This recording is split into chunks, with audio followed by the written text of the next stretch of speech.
Good morning class. आज हम लोग पढ़ने वाले हैं चैप्टर 2 का टॉपिक वैद्युत द्विध्रुव के कारण किसी बिंदु पर विभव, potential at a point due to the electric dipole. तो हम लोग को पता है कि वैद्युत द्विध्रुव के कारण किसी बिंदु पर जो है हमने विद्युत क्षेत्र पढ़ा था, तो उसमें क्या होता था, उसमें होता था दो स्थिति होती थी। एक होती थी हमारी अक्षीय स्थिति और दूसरी निरक्षीय स्थिति। तो वही प्रोसीजर इसमें भी है। इसमें भी किसी बिंदु पर जो विभव होता है वह क्या है, दो तरह से हम लोग ज्ञात करते हैं। दो पोजीशन होता है। पहला पोजीशन होता है हमारा अक्षीय स्थिति और दूसरा होता है हमारा निरक्षीय स्थिति। हमें पता है अक्षीय स्थिति क्या होता है। अक्षीय स्थिति जब कोई बिंदु जिस पर विद्युत विभव की गणना करनी हो यहाँ द्विध्रुव के बढ़ाए गए अक्ष पर होता है, तो उसे द्विध्रुव के सापेक्ष अक्षीय स्थिति में कहा जाता है।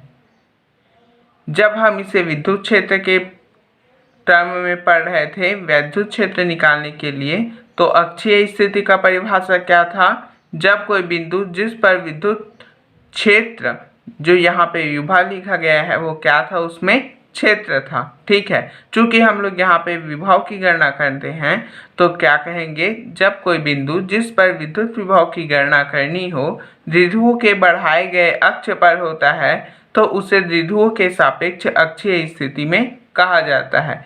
फिर उसके बाद हमारा क्या था, डायग्राम था। तो हम लोग क्या लेते थे, मान लो ए बी,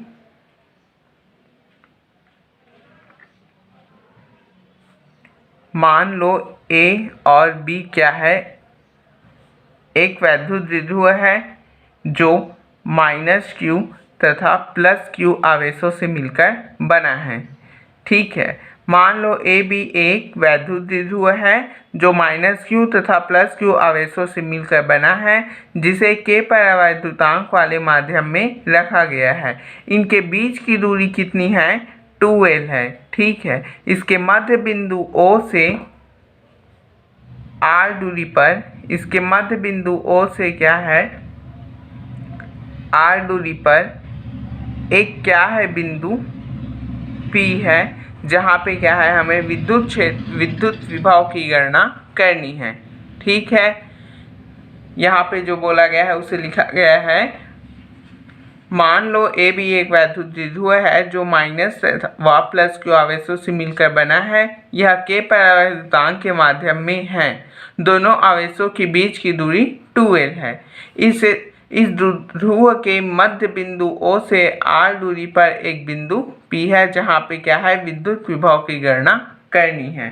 ठीक है, तो हम लोग उसके बाद क्या लिखते थे, हम लोग को पता है विभव का जो सूत्र होता है। तो यहाँ पे चूंकि B पर उपस्थित +q आवेश के कारण P का विभव, फिर A पर उपस्थित -q आवेश के कारण P पर विभव हम लोग क्या है क्रमशः निकालते जाएंगे। ठीक है, तो हम लोग यहाँ पे लिखते हैं +q आवेश के कारण, +q आवेश के कारण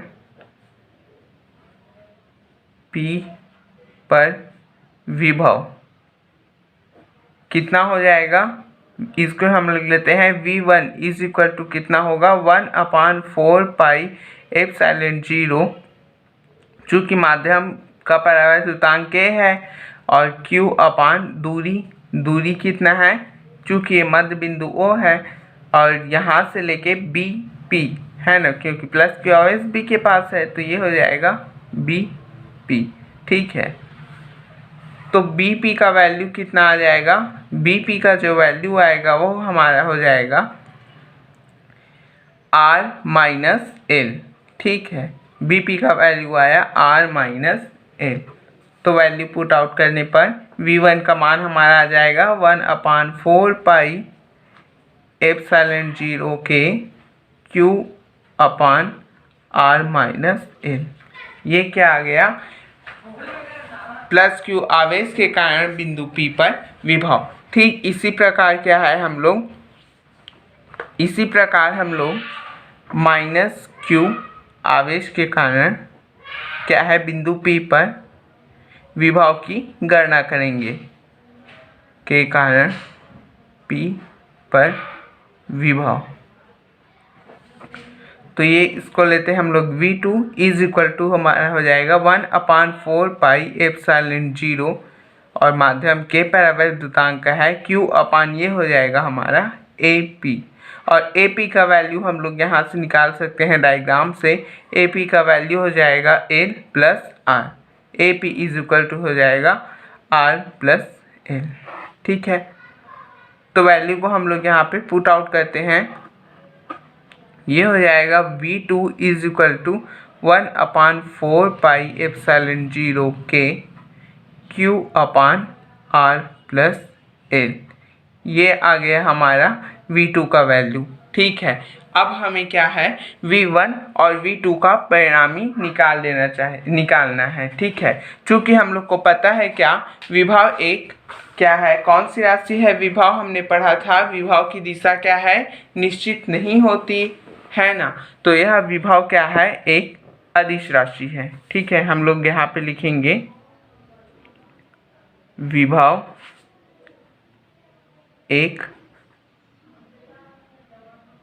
अदिश राशि है, अतः बिंदु P पर परिणामी कितना हो जाएगा, बिंदु P पर परिणामी विभव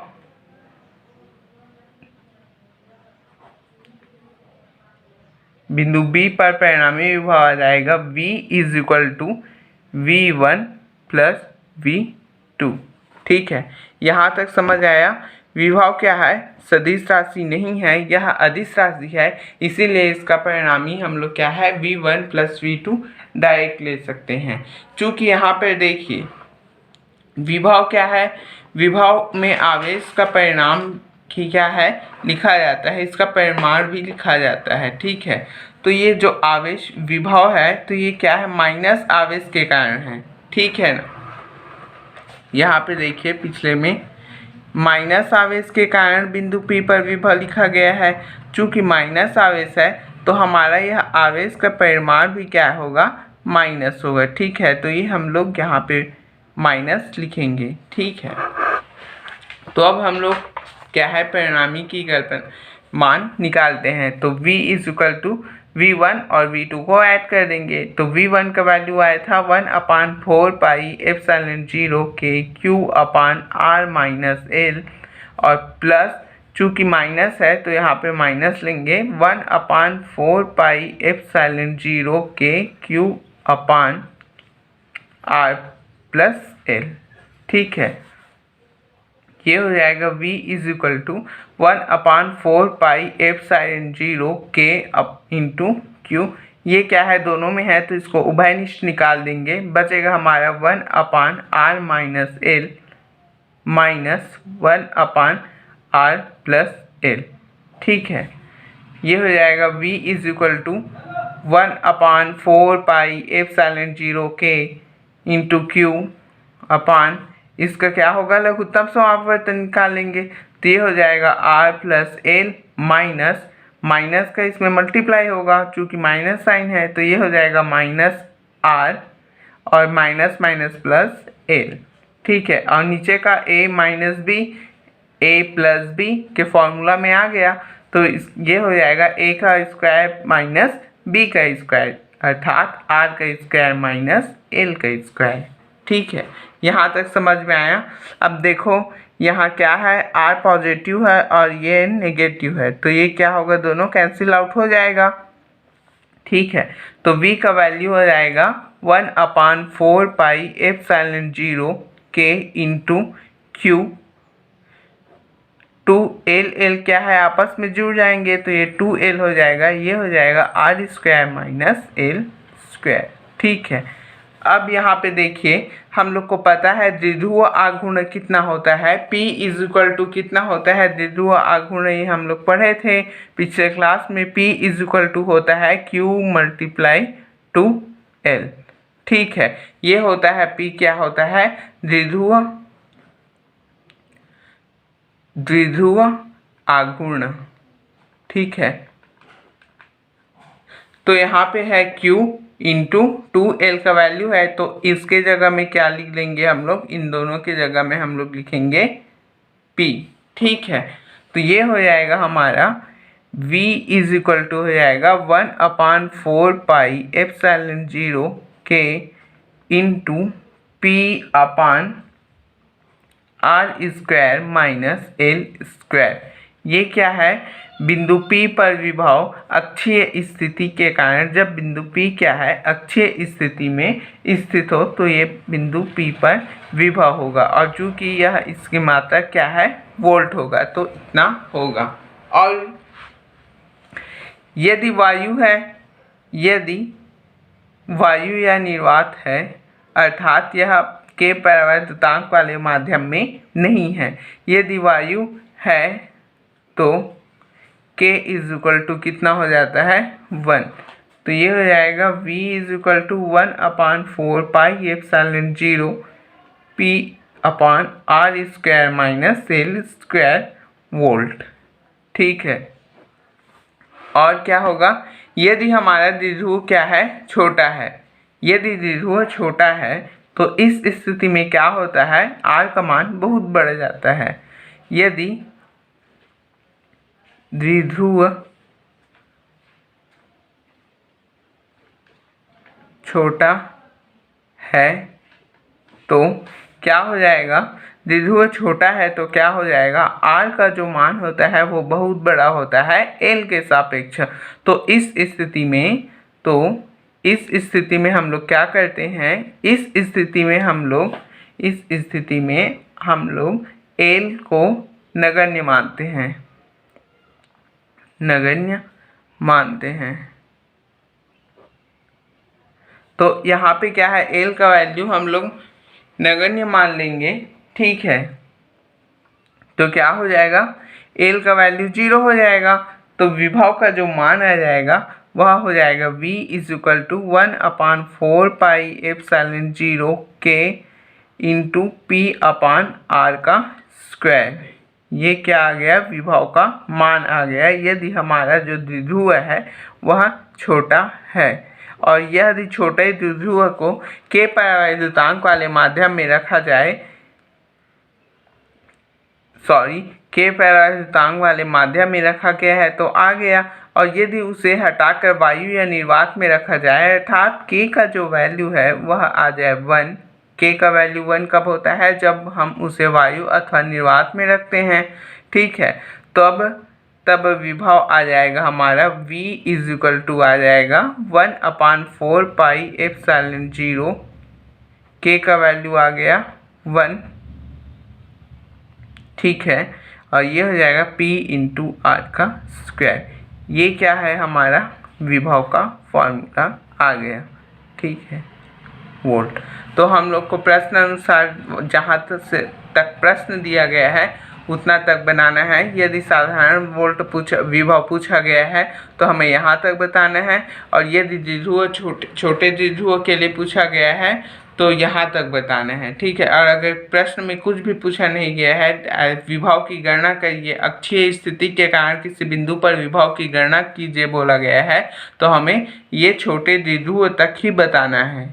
ठीक है, अब हम पढ़ेंगे निरक्षीय स्थिति के बारे में। निरक्षीय स्थिति में स्थित किसी बिंदु पर विभव की गणना करेंगे। हम लोग देखते हैं अब निरक्षीय स्थिति।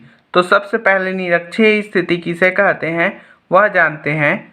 जब कोई बिंदु जिस पर विद्युत विभव की गणना करनी है द्विध्रुव के लंब अर्धक स्थित होता है तो उसे क्या कहते हैं, द्विध्रुव के सापेक्ष निरक्षीय स्थिति में कहा जाता है।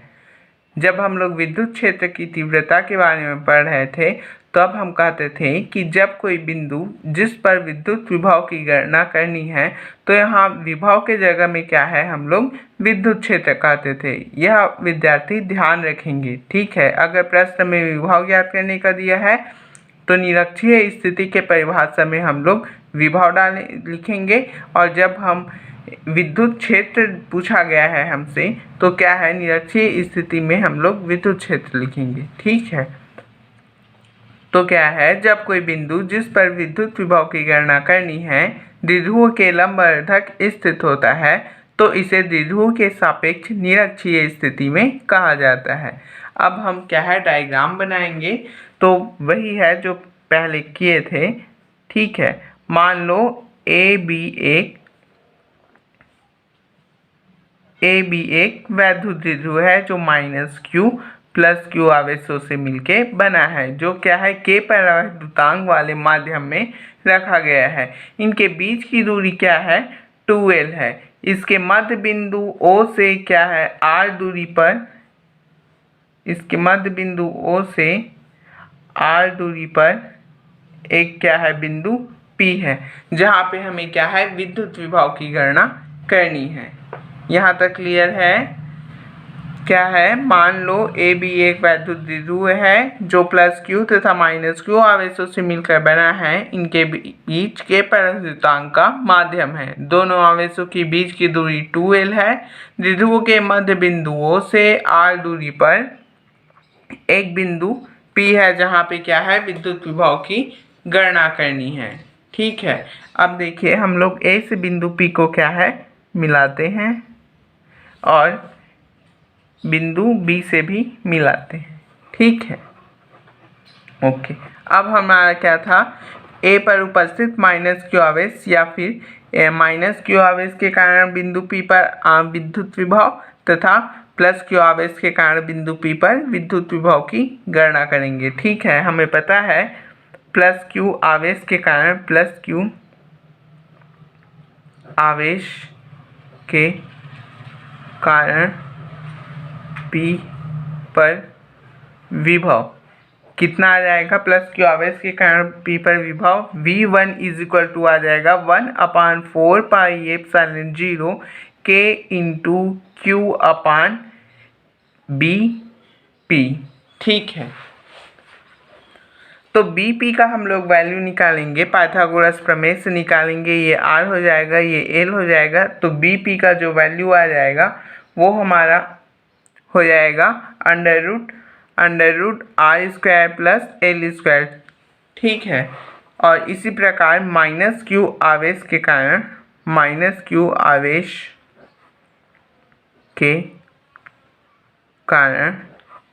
P पर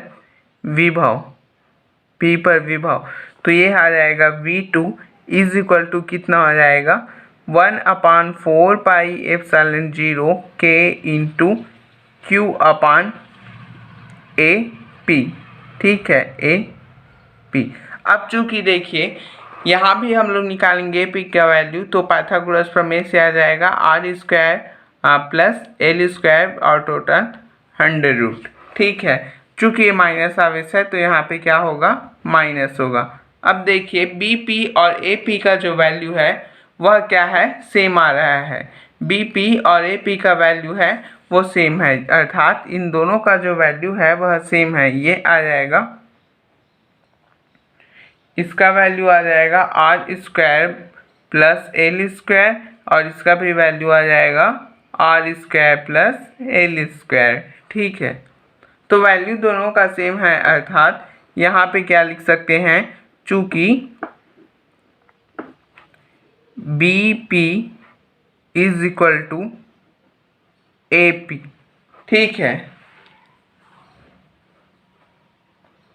तब समीकरण इसको हम लोग मान लेते हैं फर्स्ट, इसको मान लेते हैं इक्वेशन 2।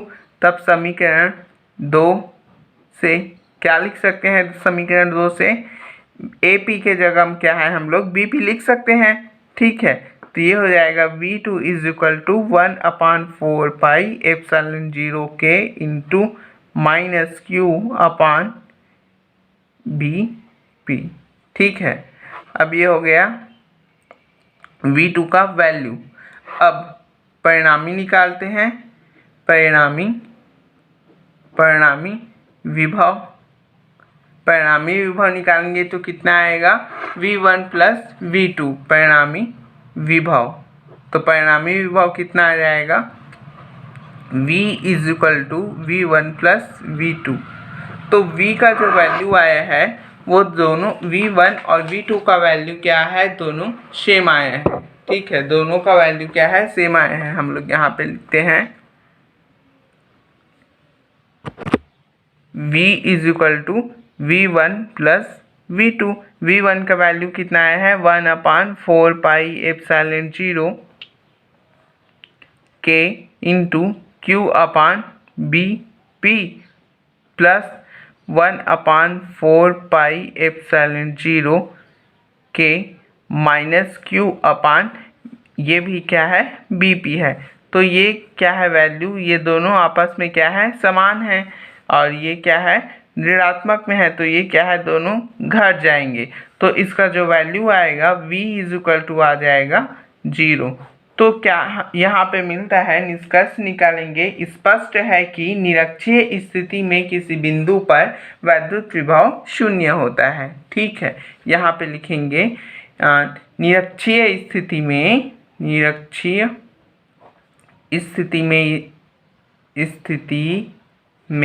किसी बिंदु पर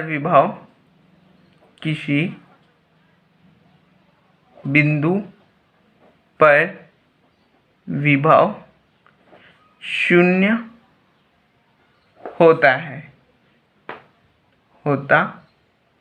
है। इस प्रकार हमने क्या पढ़ा, निरक्षीय स्थिति और अक्षीय स्थिति में किसी बिंदु पर विभव की हमने गणना की है। और हम अब आगे देखेंगे विभव को क्या है प्रभावित करने वाले कारक कौन कौन से हैं, इसकी हम लोग चर्चा करेंगे।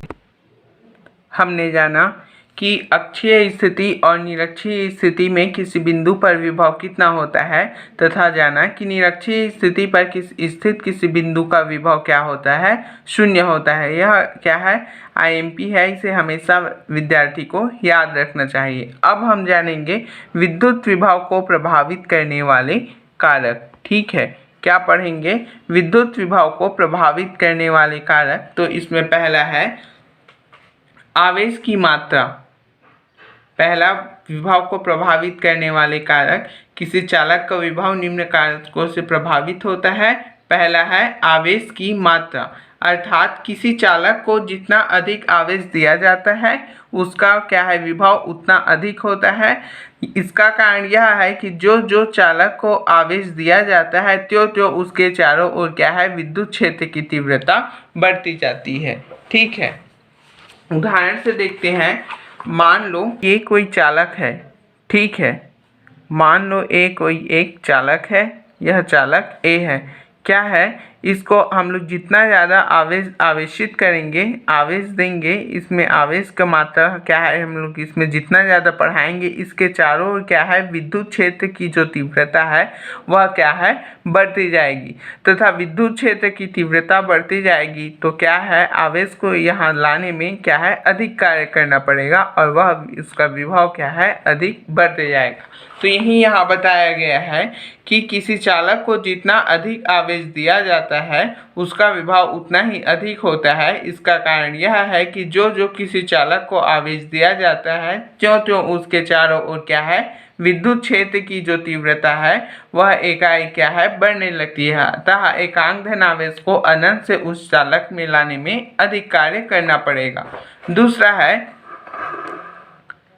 चालक का क्षेत्रफल, अर्थात आवेश स्थिर रहने पर चालक का विभव क्या है, उसके तल के क्षेत्रफल के व्युत्क्रमानुपाती होती है। अर्थात यदि हम किसी चालक को क्या है, आवेशित करेंगे तो क्या होगा, वह चालक, मान लीजिए एक चालक है। ठीक है, अब इसको हम लोग आवेश देंगे प्लस Q आवेश इसे देंगे तो यह आवेश क्या है, इसके पृष्ठ पर क्या है, समान रूप से क्या हो जाएगा, वितरित हो जाएगा। फलस्वरूप इसमें क्या है, विद्युत क्षेत्र में क्या होगा, कमी होगा, है ना। आवेश की तीव्रता क्या हो जाएगी, घट जाएगी। और जो इसका क्या है, क्षेत्रफल जितना ज़्यादा बढ़ाते जाएंगे क्या है, आवेश उतने ही दूरी में क्या हो जाएगी, फैलती जाएगी, जिससे क्या है, विभव का मान जो है घटते जाएगा। ठीक है, यही कहा गया है आवेश स्थिर रहने पर चालक का विभव उसके तल के क्षेत्रफल के व्युत्क्रमानुपाती होता है, अर्थात क्षेत्रफल बढ़ा देने पर उसका विभव कम हो जाता है। इसका कारण यह है कि क्षेत्रफल अधिक होने से प्रति इकाई क्षेत्रफल पर आवेश की मात्रा क्या हो जाती है, कम होती है। तीसरा है हमारा आवेशित चालक के समीप अन्य चालक की उपस्थिति। आवेशित चालक के समीप अन्य चालक लाने पर क्या है, आवेशित चालक का विभव क्या हो जाएगा, कम हो जाएगा। ठीक है, आवेशित चालक के समीप यदि अन्य अनावेशित चालक लाएंगे तो क्या है, उसका विभव कम हो जाएगा। इसका कारण क्या होता है, इसका कारण यह है कि जब एक आवेशित चालक के समीप अन्य आवेशित चालक लाते हैं तो प्रेरक द्वारा क्या है, उस अन्य चालक पे क्या है, विपरीत आवेश क्या हो जाता है, प्रेरित हो जाता है। ठीक है, यहाँ पे बताया गया है आवेशित चालक A के समीप अन्य चालक B को लाने पर A के पास वाले अर्थात B के तल पर विपरीत आवेश प्रेरित हो जाता है, अतः A का विभव क्या हो जाएगा, कम हो जाएगा। ठीक, अब है चालक के परितः माध्यम पर, अर्थात हम लोग ने पढ़ा था कि के परावर्तांक में रखने पर क्या है, वह अपान में आता है। ठीक है, तो विभव क्या हो जाता है, कम हो जाता है।